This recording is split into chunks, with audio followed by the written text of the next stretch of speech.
This program contains dramatizations. All scenes are from original Spanish records and Native American oral histories.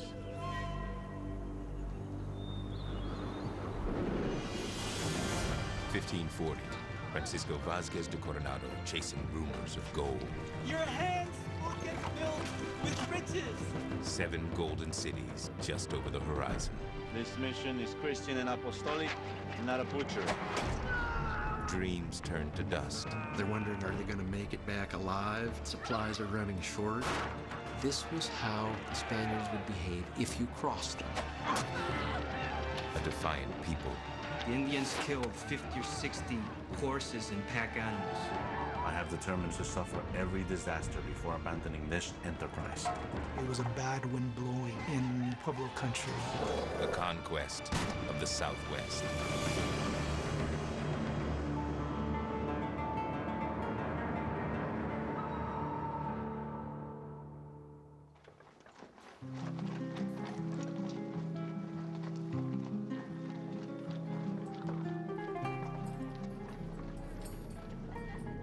Is it true that you committed brutality, injuries, and outrages against the persons and property of the Indians of the towns through which your party passed? I do not know that any individual in my army perpetrated any brutality against the natives or their property. Did you order the Indian called the Turk to be killed? Who ordered the killing and for what reason was it done? And were you present in the camp when the Turk was garroted?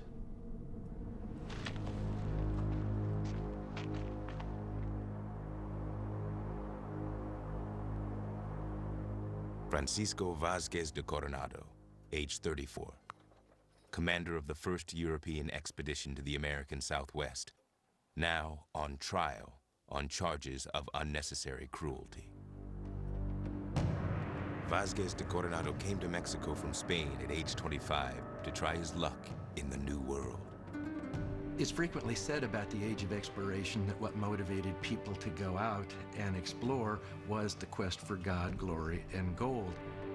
Coronado was typical of the ambitious young Spaniards of his day, men called conquistadors. What they were hoping for was, through the use of arms, which was traditionally associated with nobility in Spain, to get the privileges that were associated with nobility, which was to have people serve them. Columbus landed in the New World in 1492, but it was Hernán Cortés in 1521 who showed that conquest could be incredibly lucrative. Cortés had started out a relatively impoverished member of the soldier class in Spain. He goes, conquers the Aztec Empire, is fantastically wealthy, and in fact gets a title of nobility. And lo and behold, a few years later, Francisco Pizarro follows legends of a land of Peru, discovers the empire of the Incas, which is actually even more wealthy than the Aztec Empire, and he manages to conquer it. And of course, between these two, they set up kind of a conquistador gold rush to find even more of these empires. Vázquez de Coronado comes to Mexico as part of that rush, hoping to get wealthy by helping Spain acquire new territory. He is a trusted associate of the Viceroy of Mexico and rises quickly in the colony. He marries Beatriz de Estrada. As part of her dowry, she gives Francisco rights to one of the wealthiest areas on the continent. He has married very well, but this is not the type of conquest he came for. The most promising new land yet to be conquered is to the north of Mexico. As Coronado is getting married, Spaniards are getting their first hints of what is up there.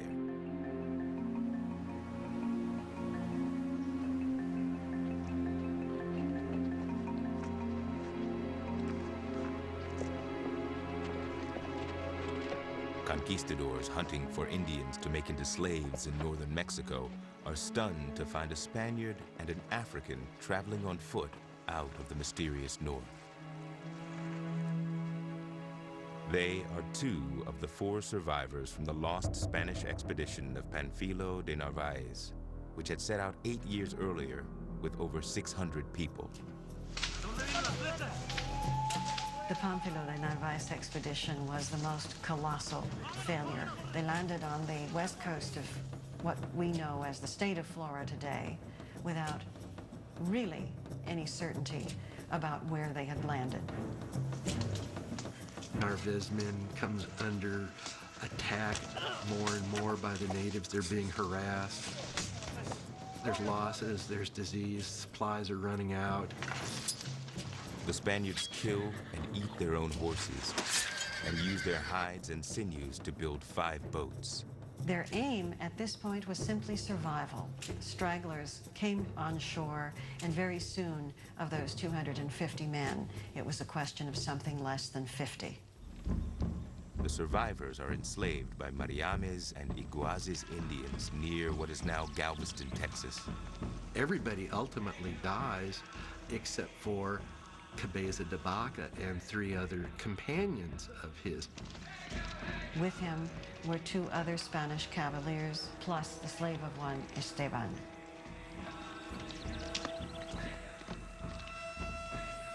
Eventually, they convince the Indians that they are holy men with powers to heal.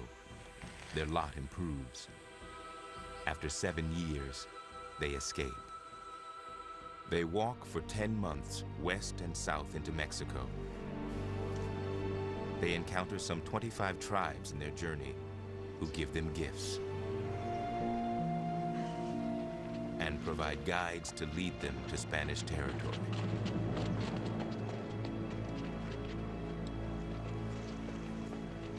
I reached 4 Christians on horseback, who experienced great shock upon seeing me so strangely dressed and in a company of Indians. They remained looking at me for a long time, so astonished that they neither spoke to me or managed to ask me anything.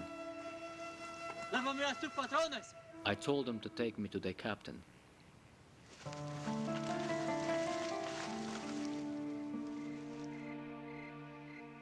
The governor received us very well and gave us some clothes, which I was unable to wear for many days. Nor were we able to sleep except on the ground. At the governor's residence, Cabeza de Vaca begins to tell stories that will launch the conquest of the Southwest. Throughout that land were there mountains, saw great signs of gold, copper, iron and other metals. That land is without a doubt the best land in these Indies. Cabeza de Vaca clearly gave to understand that there was great wealth to be found in the area that he had himself traversed. But what they brought back was hearsay information compounded immediately by the wishful thinking of those with whom they had conversation and passed it on to others. One of those who hears the stories is 28-year-old Francisco Vázquez de Coronado. He now makes plans to use his wife's wealth and his connection to the Viceroy to lead the greatest expedition of conquest ever launched.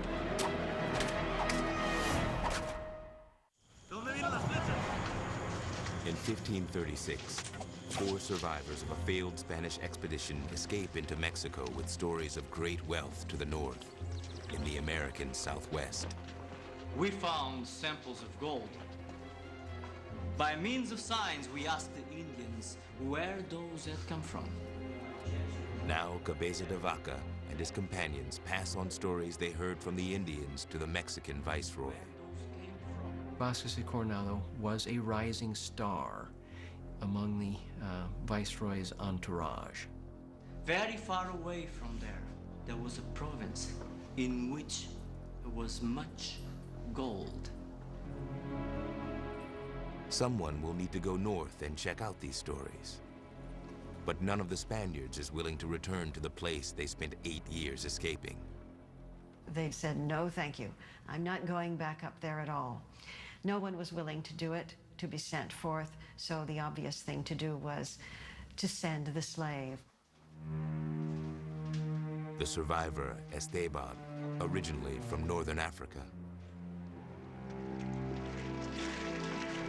Early the next year, Esteban departs for the north accompanied by Indian allies, warriors from central Mexico.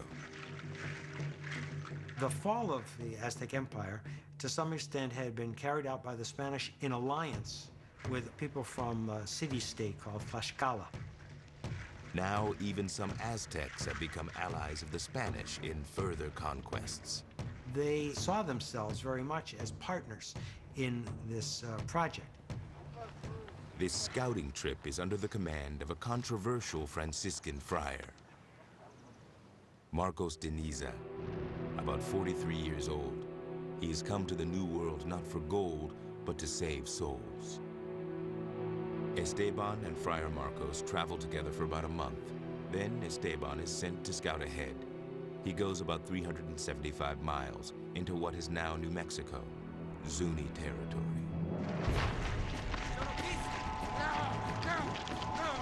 When Esteban threatens the Zunis that, unless they do what he says, they will be invaded and enslaved by a horde of white men, they turn hostile.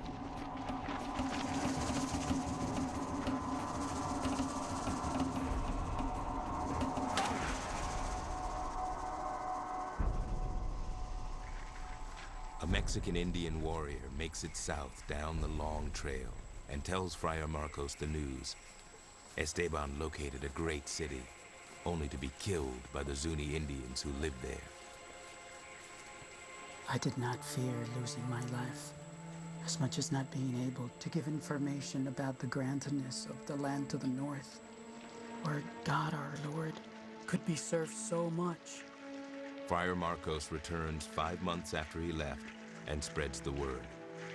Marcos sees or claims anyway to see a city in the distance, and he comes back and reports that.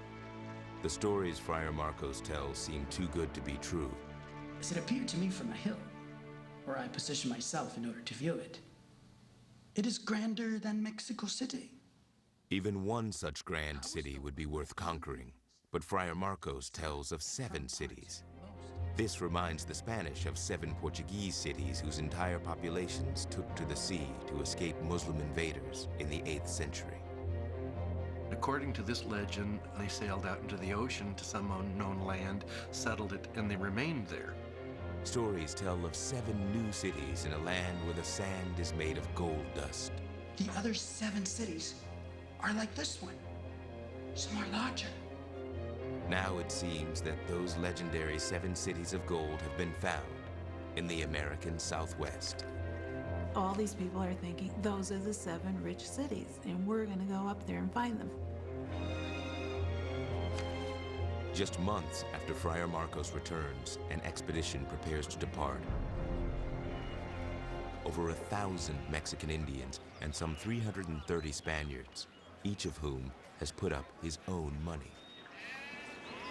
Vázquez de Coronado has put up his wife's property as collateral and borrowed 71,000 silver pesos to help supply this expedition.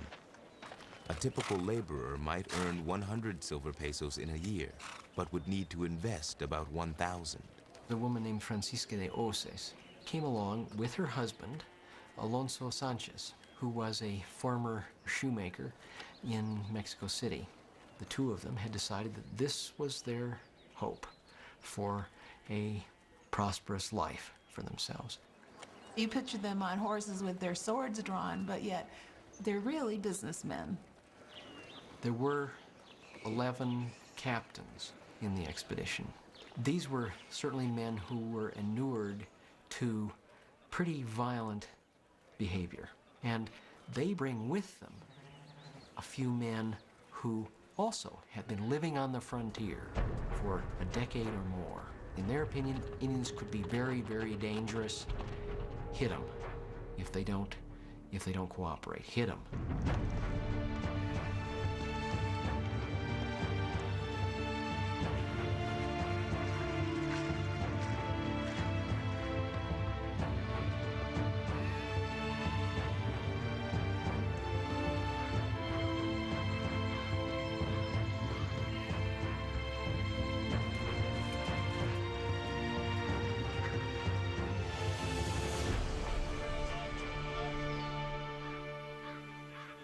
few days into the journey, Vázquez de Coronado delivers instructions from the viceroy and the king. No profanity, blasphemy, gambling, no sleeping with native women, or stealing from the natives we might encounter will be tolerated. This mission is Christian and apostolic, and not a butchery. And all Indians must be treated as if they are Spaniards. The king issued directive after directive mandating fair and benign treatment of the native peoples of the New World. It's easy to sit in Madrid or Toledo and make laws. It's quite another thing in the midst of a large population of hostile or resistant Indians. Within weeks after departing, the expedition is already short on food. Some 10 or 12 of our horses died from exhaustion because they had been carrying heavy loads and eating little. They could not endure the labor. Coronado has not brought enough food for this trip. He expects Indians along the trail to help supply his army. After traveling 100 miles, Spaniards look for food in a village of Opata Indians. They will meet resistance. The first armed confrontation of the journey.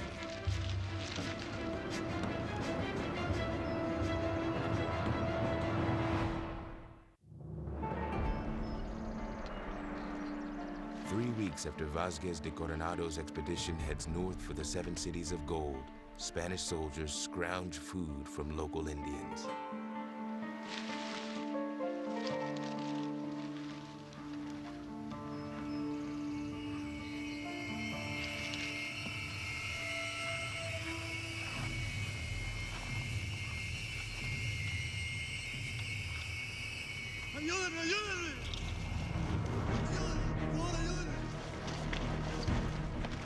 Coronado's second-in-command, Lope de Samaniego, runs to the aid of a captured crossbowman. The Opata warriors have set a trap.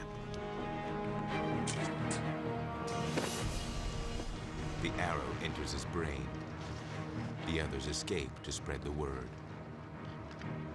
Vázquez de Coronado will not let the killing of his second-in-command go unpunished.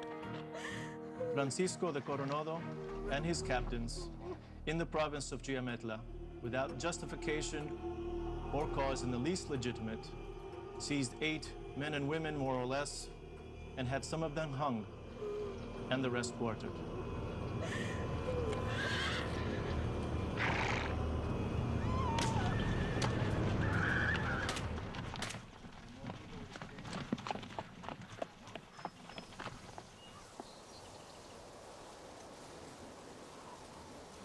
Two captains who had left in advance of the main expedition to scout ahead return. They spent 5 months traveling more than 500 miles to the area where Friar Marcos had said 7 golden cities would be located. They were turned back by rugged mountains and bad weather without finding anything. They could not corroborate what Marcos had said. It was very discouraging news for Vázquez de Coronado to hear that. The word leaked out, and there was considerable unrest among members of the expedition, thinking that they were being led on a wild goose chase. Hurry! What you will see to the north will be good! I saw it with my own eyes! Vázquez de Coronado forges ahead with a small fighting force. For 19 weeks, the advance guard walks north to what is now the state of New Mexico, a distance of over 700 miles. Vázquez de Coronado has named a new second-in-command, Garcia Lopez de Cardenas. Together, they lead their men to a place the Spaniards call Cibola, which they believe is one of the fabled 7 cities.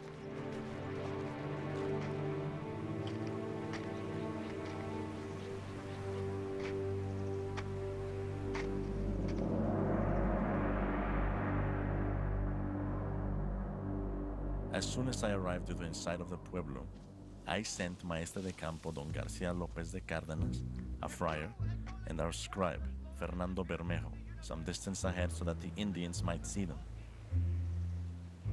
Some Zuni warriors come out of their pueblo and warn the enemy not to come closer. The requerimiento was made intelligible to the natives of that land through an interpreter. If you acknowledge the Church as Lord and Superior of the universe and world, and the sovereign pontiff called the Pope in its name, and if you allow these religious fathers to preach and make known to you what was stated above, His Majesty and I, in His name, will receive you with complete affection and charity. They were given orders to read it 3 times in the presence of a priest and a scribe. And it basically said, we have come here by God's will and by the Pope's will to conquer you and to bring Christianity to you. Now you have a choice.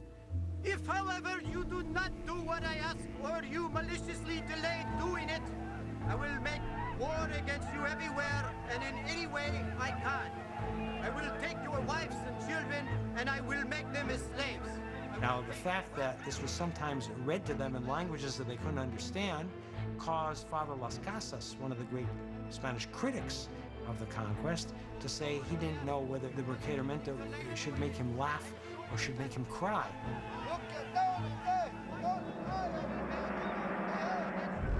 A Zuni chief draws a line with sacred cornmeal and warns the Spaniards not to cross it.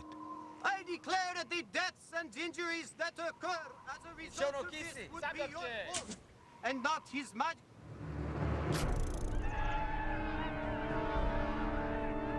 The natives replied that they were not familiar with His Majesty, nor that they want to be a subject, or serve him, or any other Christian. 80 Spaniards with Mexican Indian allies attack 300 Pueblo warriors.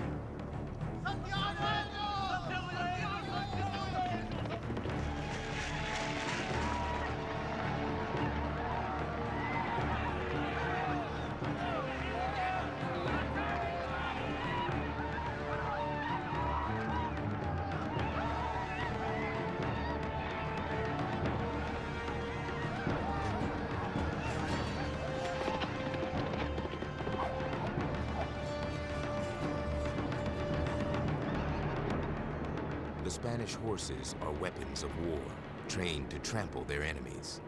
Many times I've tried to put myself in the place of seeing this for the first time and never having seen a horse before.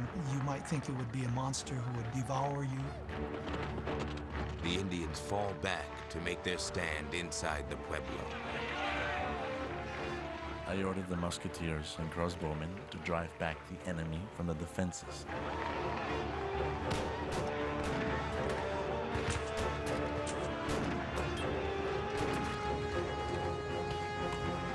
I attacked the wall at a place where they told me a movable ladder was leaning.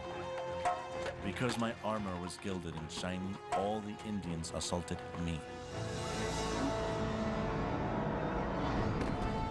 Vázquez de Coronado is injured. His second in command and captain of artillery act as human shields. Now they're all pinned down by the enemy.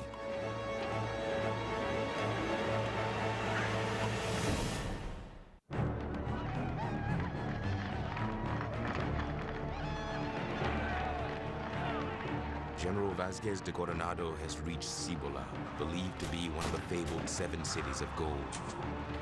He is badly wounded by the Zunis while trying to take the Pueblo.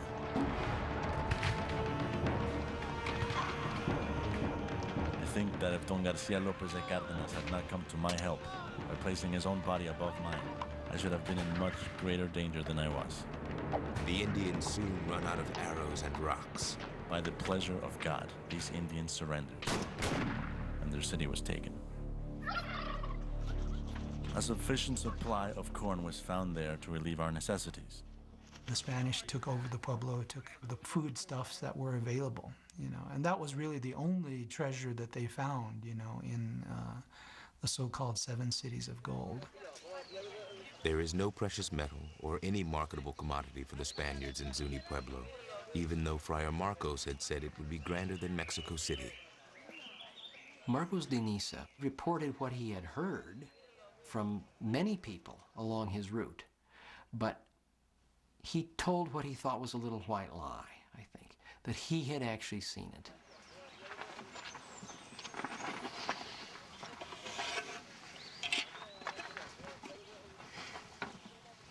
Friar,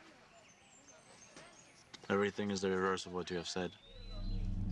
Everybody's pretty angry at Marcos. In fact, he's in very grave danger of being killed. I mean, this may be a fun thing for you to do, but we have all spent money to do this, and you have just led us up here to a little stone town. He simply turned around and went back to Mexico City without ever offering even any defense. I think his whole motivation was to convert the Indians so that the second coming of Christ could come. And he knew it was going to require military force for him to have access to the people who he thought he then could convert. For the next 2 weeks, Francisco Vázquez de Coronado recovers his health at Cibola and plans his next move.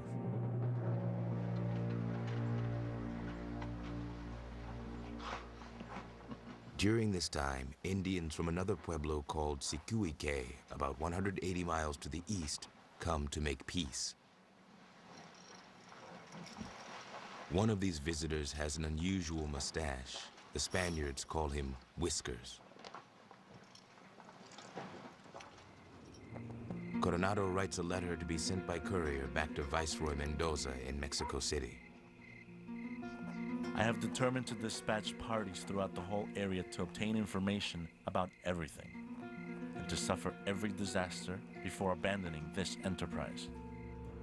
Vázquez de Coronado sends out scouting parties. Second in command, Lopez de Cardenas and others explore west to the Hopi Pueblos and beyond, trying to find some way to recoup the cost of the expedition. Captain Hernando de Alvarado is sent east with Whiskers. He introduces the Spaniards to various Pueblo tribes along the Rio Grande in northern New Mexico. On this trek is a professional soldier, Juan Troyano. He will later be called to testify about Spanish cruelty. Hernando de Alvarado said that he wanted to explore on, beyond. And he asked Whiskers to go with him to show him the land. Whiskers said he was tired, but that he would provide another guide. The new guide is a Plains Indian being kept as a slave by Whiskers. The Spaniards give this man a nickname, the Turk. The Turk is apparently from the tribe of the Pawnees. The Pawnees wore a form of headdress which was reminiscent to the Spanish of a Turkish turban, and hence they called him the Turk. The Turk leads the Spaniards east, closer to Kansas, his own homeland. The Spaniards have heard about huge, long-haired cows roaming in grasslands to the east, buffalo. Perhaps those can be sold for profit. But there is always hope for something easier and more valuable. The Coronado expedition would, everywhere they would have a little gold and say, have you ever seen any of this and where? And finally this guy they called the Turk, El Turco, said, yes, I have a whole bracelet of that, but those people in Pecos took it from me. Whiskers and the Cacique. They have acted as peacemakers. Now it seems these two might be hiding something. The Turk said that Whiskers and the Cacique had a gold bracelet and other things. Whiskers and the Cacique denied it. When Vázquez de Coronado rejoins his scouting parties at the Rio Grande, he learns of this new hope for gold. Friar Juan de Padilla told me that it was very important for His Majesty's service that the wealthy land that the Turk told of be learned about with certainty. That this could be learned from Whiskers. And they say, so what about this gold bracelet? And he says, I don't know anything about a gold bracelet. I don't have it. He never had it. I never took it. Since Francisco Vázquez saw that one Indian said one thing and the other said another, he ordered them to set the dogs on Whiskers. Vázquez de Coronado's personal assistant, Juan de Contreras, will also testify against him. I was always personally with Francisco Vázquez because I was his head groom. I always lived and ate in his house and slept at the entrance of his tent.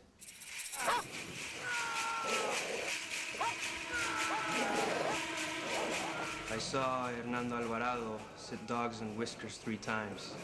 I saw he was bitten severely, and I was present when this occurred. This was done by order of Francisco Vázquez de Coronado and in his presence. Some settlers, like Francisca de Joses, will later say Coronado went too far. I was in the camp where all this occurred.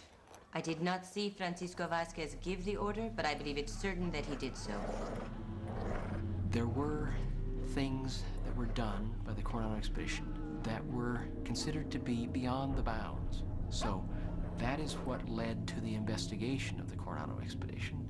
Vázquez Coronado's usual defense was, I didn't authorize it. I wouldn't have authorized it. He wasn't responsible for the heinous things that were done under his command. A number of soldiers and Indian allies complained that they did not have clothing and were dying of cold. So, I ordered Garcia Lopez de Cárdenas to take trade goods and purchase from the pueblos robes and hides with which to clothe and save our people. He said that he paid for everything. Unfortunately, the Indians may not have wanted to sell, period, at any price. Maybe they didn't want beads right now. It is widely known that soldiers from Don Garcia Lopez de Cardenas took clothing and blankets without the natives' permission. One also seized an Indian woman with whom it was said had sexual relations. A few days later, the Indians rose up in arms. The Indians killed 50 or 60 horses and pack animals. The Spaniards spend the winter of 1540 quelling the rebellion and driving Indians from their pueblos along the Rio Grande.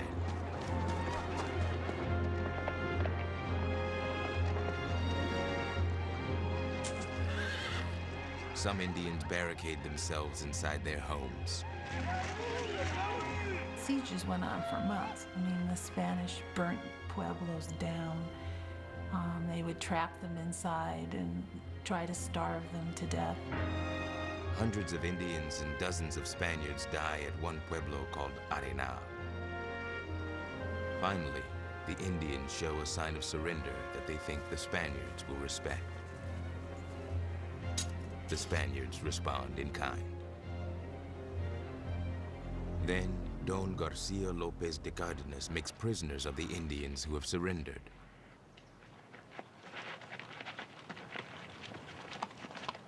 Francisco Vázquez de Coronado told me to hurry with a message to Don Garcia Lopez de Cardenas. I was to tell Don Garcia to wait before executing some Indians who would come to offer peace. Wait until the Indian called the Turk could be brought there so he could witness the execution that was to be carried out. The Spaniards want to scare the Turk into helping them find gold. Setting posts in the ground, we began to tie some of the Indians in order to burn them. The Turk was brought so that he might witness the burnings.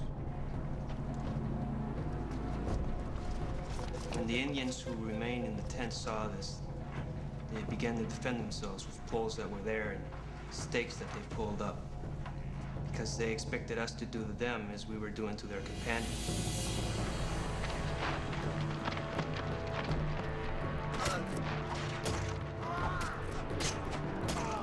The Christians killed some of them by lancing them and stabbing them. The rest they burned alive.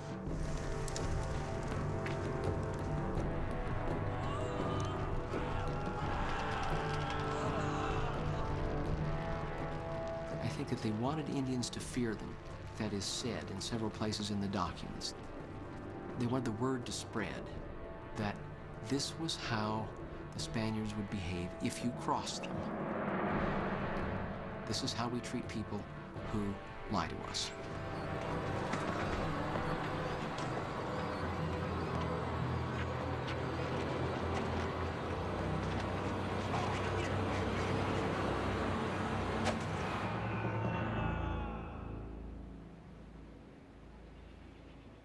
By spring of 1541, after months of war, the Pueblo Rebellion has been suppressed.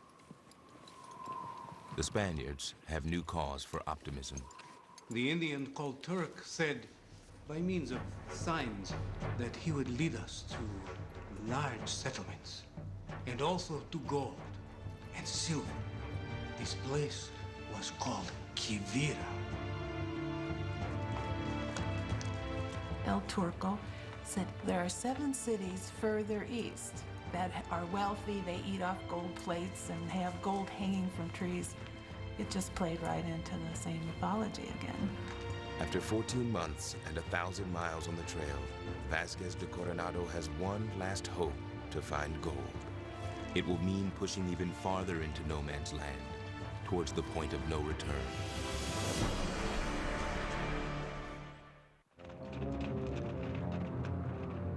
Vasquez de Coronado has spent almost a year and a half trying to find the 7 cities of gold. For the last 3 months, he has been following the Indian guide he calls the Turk toward a place called Quivira. The fact of the matter is they proceed through the Great Plains for weeks, and what they see is a lot of small Indian villages and a whole lot of grass. It's a scary place because it's so flat, you cannot see any feature. If it was a cloudy day, you really literally don't know what direction is what. So they're all anxious.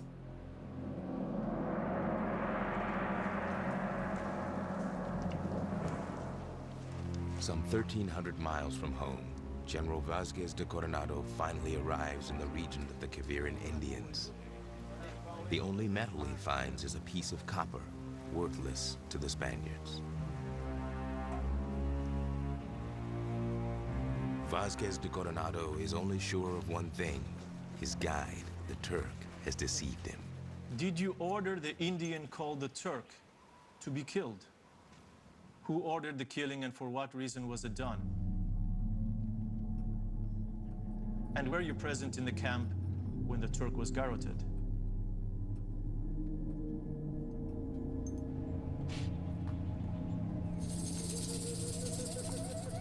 When the Turk is seen giving a hand signal to kill, his fate is sealed.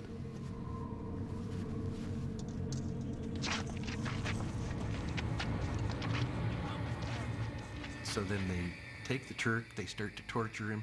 He admits to the lies. He admits that he had been put up by the Indians back in the Pueblo region to lead the Spanish off into the wilderness to die. And the whole hope was that the Spaniards would go so far out into the prairie their horses would die and they'd be helpless. I ordered Diego Lopez and Juan de Zaldivar to administer justice.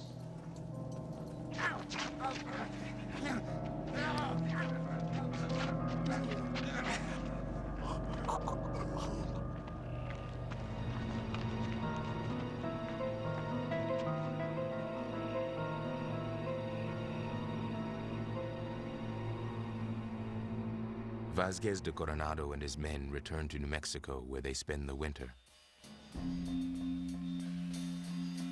Misfortune follows Coronado. He fell off his horse and re-injured himself with another head injury that they almost thought he would die from. And he held a council and his captains agreed.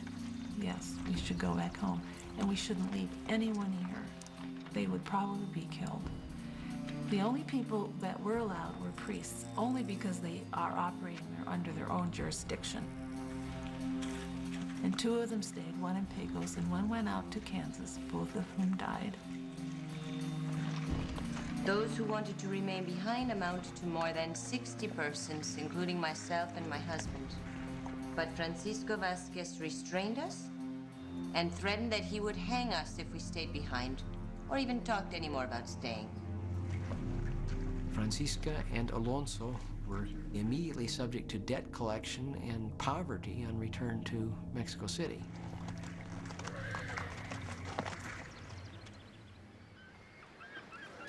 Just a few months after Vázquez de Coronado and his followers start their long walk south into Mexico, another expedition is sailing north in the Pacific Ocean. Juan Rodriguez Cabrillo. He fought as a young crossbowman with Cortés to defeat the Aztecs. He will become the last victim of the Coronado expedition while looking for an island called California. There were stories that came in that there was a ruler up there who was very wealthy, and that this island of California was a great source of pearls. And so Cabrillo was sent on an expedition in 1542 to take a look and see if this was true.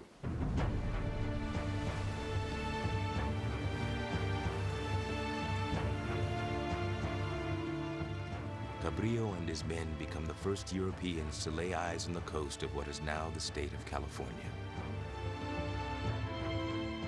This entire region is heavily populated by Chumash and other Indian tribes.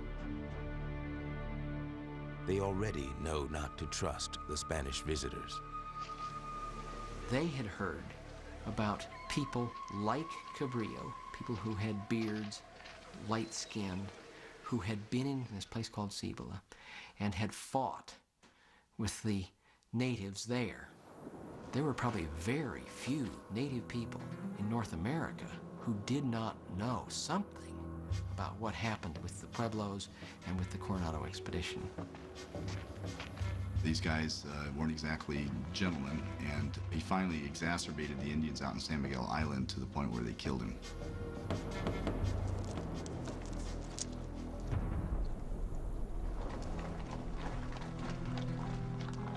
Two years later, Vázquez de Coronado is put on trial for cruelty to the Pueblo Indians. And the Spanish wrestled mightily with the problem of whether it was legitimate to compel people to the true faith, or whether that activity had to be carried out only by peaceful means. No other European nation struggled in the same way, maybe because the Spanish did it first. Vázquez de Coronado and 17 other witnesses will give testimony. After 3.5 years of deliberation, he is cleared of all charges. Coronado himself never was punished, nor did anyone deny these things had happened. They just said they were justified. Only one member of the expedition is held responsible. Vázquez de Coronado's second-in-command, Garcia Lopez de Cardenas. He spent some time in jail in Spain and paid a fine for it, but not much, not for what they did. Probably the greatest consequence of the Coronado expedition is the realization that there's no readily exploitable wealth, and interest in settlement and further exploration basically ends at that point up until the beginning of the 17th century, and no further conquest, no further exploration to speak of. And so where do the conquests take the longest? They take the longest in places like the American Southwest. What was there to attract them? There were other opportunities in other places that they found far more attractive than they did the harsh environment and the lack of either exploitable mineral resources or labor that was available in the southwestern United States. It will be 57 years after Vázquez de Coronado before a small Spanish settlement is finally established in New Mexico. And it will be 240 years after Cabrillo before more Spaniards come to settle California. Thus, one of the first areas in the United States to be explored is one of the last to be conquered: the American Southwest.